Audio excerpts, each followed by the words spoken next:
talk to you about 2 decades of AGT.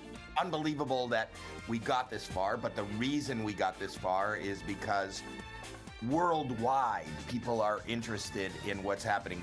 Aside from being on NBC and Peacock, the YouTube clips in any given season hit well over 1 billion clips.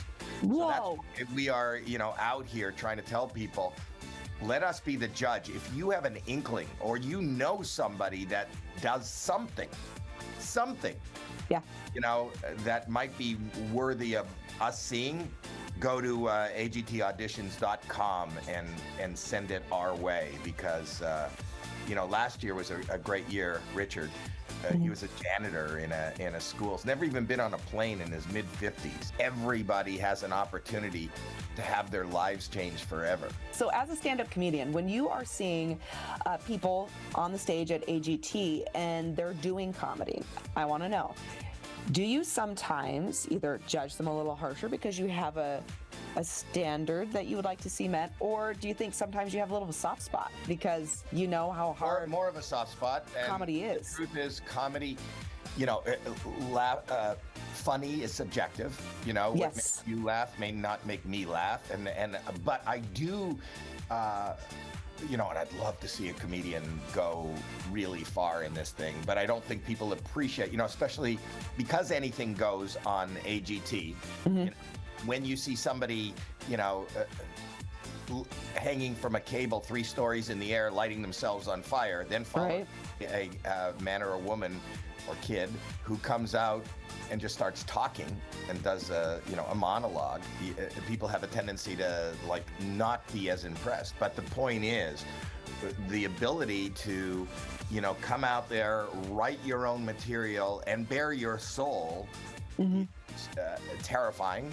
And so I do appreciate it. I always love to be surprised. People doing things that you don't expect them to do or you've never seen before. One of my favorite groups of all time is this group from India called The Unbeatable.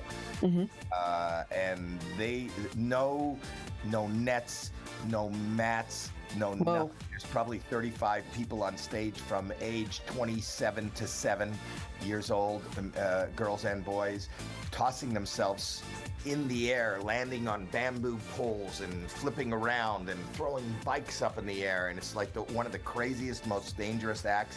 They were one of my golden buzzers. I think the fear is being judged. But ultimately, I think the key in life is to just get out there and do it. And only one act wins. But there are hundreds of acts per season.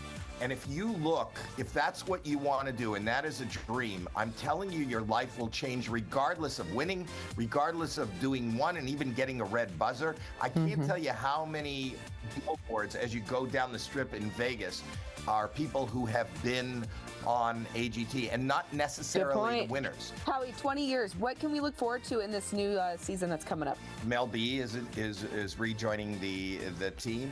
I think that it's going to be. I think that because it's a 20th anniversary, I think you're going to see bigger, better, more celebratory. We want it to be a special year. I think everybody who's auditioning wants it to be more special than being on year 19. So I'm excited about the prospects. I haven't, as I sit here today, I cannot wait to sit down and see what they put in front of me. But I know just from the inside, from talking to the producers and talking to the network, that they have so much more planned, even in the way they're going to produce it. So this is going to be an epic celebratory season. What I love about being there is the fact that when you sit 50 feet from somebody who has, like you or me, who has a hope or a dream, and you watch that come true, you could feel it in the room, just like you feel it on TV, but even more in the room. You could feel like, oh my God, I've arrived, my life is about to change, and you're watching dreams come true in real time. So I just feel like one of the luckiest guys in the world to have a front row seat to something epic happening in a real person's life. Hi, I'm Howie Mandel, and you're watching Idaho Today.